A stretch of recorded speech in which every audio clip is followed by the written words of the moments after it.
Ladies and gentlemen, boys and girls, today I have a great privilege. A privilege to introduce to you the Right Honourable Peter Mandelson MP to YCTV for the first time.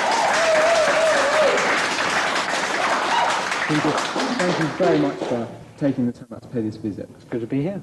Why did you choose to come to YCTV out of all the invitations you get for visits? Because I think it's the most exciting project I've heard about for a very long time. Really? Yes. I've been introducing young people like you and all the others I've met to television, to broadcast technologies and all the skills that are involved. I think that's very good for you, and I think it's very good for television and the rest of us. Now, I've spent most of my youth here. Where did you spend most of your youth? What did you get up to as a child? I spent most of my youth in North London. I spent most of my time doing? Playing on the Heath, working very hard. Then I went into the Wolf Cubs and the Scouts. Then I left that for politics, became a young socialist, and well, the rest is history. Right. And here I am, being interviewed by you. So was Labour always the side that you were on? Yes. You were born into it? I was born into it. My family were very strong Labour, and my mother's father had been a politician, so that was a bit in the bloodstream. And where we lived, we were surrounded by, various politicians. When I was young, Harold Wilson lived round the corner, and me and my brother were friends with his boys, and so we just grew up with politicians and politics around us. But that's not why I went into politics. The reason I went into politics myself is because of what I care about, what I feel strongly about, what I want to do to change things. And the only way you can change things is through politics at the end of the day. And so that's why eventually I stood for election. Right, so why then did you, if it was always politics for you, why did you start your career in television? Because when I was in my 20s, late 20s, I was working in the House of Commons. I was working for a politician. And I enjoyed it, but it was a period in the early 1980s when the Labour Party was going through a very, very bad patch. Shouting, taking lumps out of each other, talking to each other, ignoring everyone else, not bothering. It's as if they didn't care about being elected at that time. And I remember my mother saying to me, she said, "Do you really think that you shouldn't go off and perhaps get some other skills or think of some other career just in case, politics doesn't go wrong and doesn't go right for you, and and after all, you can't keep on being a researcher for people forever, so why don't you think of something else just to have some different experience?" And I thought that the nearest thing to politics was reporting politics and analysing politics and bringing politics to people through the television. And so I went to work for London Weekend Television as a current affairs researcher and then a producer. And I lasted for nearly 3 years, but it was only nearly 3 years because I wanted to get back into politics to help rebuild the Labour Party, which is what I did. And how was working in television in the early 1980s? How would you imagine it differs from today? Well, the fundamentals were the same.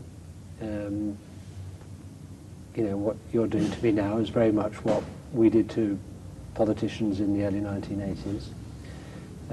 But there were possibly more people employed. There was more money around in television. It was a bit of a gravy train.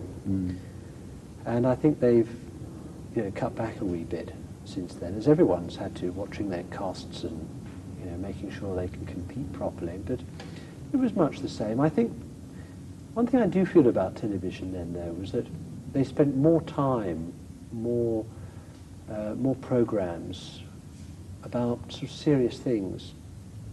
For example, the program that I ended up working on was called Weekend World, and it was a really serious, analytical, current affairs program. It would take a subject and devote an hour to it, half an hour of analysing it with people interviewed and graphics and things explained about world situations or crime or unemployment or whatever. And then the interviewer would put somebody into the hot seat at the end and just put all the programme and its analysis to that politician, really tricky, difficult interviewing. And, you know, it was serious and it did challenge you. And now I feel sometimes that the people who make television think that the viewers aren't intelligent enough to follow all that for an hour, that it's got to be more like light entertainment than serious analysis. And I think that underestimates the viewer. I think it rather devalues serious issues and, you know, political, you know, affairs and things which people are interested in, and they do want to see them properly analysed. They don't just want current affairs programmes turned into bun fights and clever dick interviewers, you know, interrogating people just really for the sake of hearing their own voices rather than getting, you know, proper answers. It's as if the television programmes are now behaving like tabloid newspapers and playing everything for headlines and for circulation. And you know, that has its place, but I think also sober, serious, you know, treatment of issues also has its place without going for the headlines, without, you know, interviewing people in order to make them seem silly or inarticulate. Yeah. Just getting their views and finding out in a rather more penetrating way than many programs do now, really what makes them tick, why they've taken the decisions they have, what the choices were that they had, and why they've gone for one course of action rather than another. And I think that takes a bit of time. It takes setting up in, you know, in the program, the compilation that precedes an interview, and then giving a lot of time for the interview without, as I say, turning everything into a sort of scrum. You know, as if the interviewer's got to beat the politician and, you know, show off, really. So this is all very, very good information for all of the young YCTV program makers here. This is how it should be done. This is how you should do it. So, returning from television to politics, did television really help you be able to put the boot up Labour and get them back into action again? Well, it got me my job. Really? Going from television got Yes, you the job? it got me my job because Neil Kinnock became leader of the Labour Party and he wanted to shake things up and reorganise everything at the party headquarters, and he wanted to find some, you know, brilliant young TV so you guy, were just there fresh, you know, out of television, to able to speak the to talk. take on this job of director of campaigns and communications, and then they landed up with me. So, as director of campaigns and communications, you were in charge of, you reintroduced the Red Rose and you came up, coined the phrase New Labour. You also introduced Tony Blair. Now, when did you first meet Tony Blair?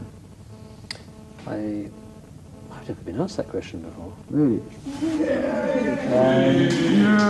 Where did I first meet Tony Blair? Come on, it must have been a really interesting meeting. I first met Tony Blair in 1986, and he was number 4 in the shadowed Treasury team. Okay. He was pretty junior. Very. Pretty junior. Wow. And we needed somebody to go on breakfast television, you know, to attack the government or make some point or other. And I remember thinking, that guy's good. I've seen him, you know, a bit on the television, and he's pretty smart, and he puts the party's case across very well, and, you know, he thinks about what he's saying, and people just find him easy to listen to, and he's pretty persuasive. And so I got him to go on a morning breakfast TV programme for an interview. He did very well indeed, but he did upset the other 3 members of the Treasury team who were above him, who wondered why he'd gone on and not them. And I had a pretty nasty encounter, I remember, with one of them later on in the day. And where is that gentleman now? She was a woman, there's me, and, sexist you know, man. and she didn't really prosper, and she lost her seat at the next election, and I don't know where she is now. So, do you believe that if John Smith hadn't died, he would be the Prime Minister right now? No, I'm sure he would have been, yes. Because the party's case was very strong. We'd really got our act together. We'd become a, you know, strong, united party, and people were, you know, really fed to the back teeth with the Conservatives. They wanted to change, and I think they wanted the policies and the values that we were able to put forward to turn to. What they didn't want was all the baggage and the disunity and the scraping around that the Labour Party went in for, and all the bad mouthing that the party had revelled in years before. They didn't want that. They didn't want a party that lived in the past. They didn't want a party that was offering policies that they'd grown out of. They wanted a party that was looking forwards, that was relevant to them and spoke to them like a sort of modern adult party. Very good for television and the rest of us. Now, I've spent most of my youth here. Where did you spend most of your youth? What did you get up to as a child? I spent most of my youth in North London. What did I spend most of my time doing? Playing on the heath, working very hard. Then I went into the Wolf Cubs and the Scouts. Then I left that for politics, became a young socialist, and well, the rest is history. Right. And here I am, being interviewed by you. So was Labour always the side that you were on? Yes. You were born into it?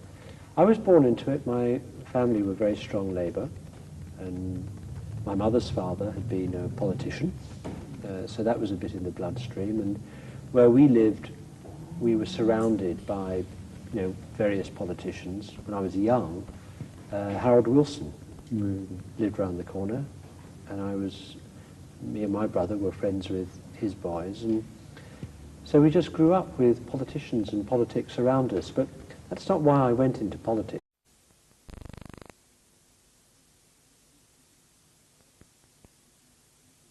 Ladies and gentlemen, boys and girls, today I have a great privilege. A privilege to introduce to you the Right Honourable Peter Mandelson MP to YCTV.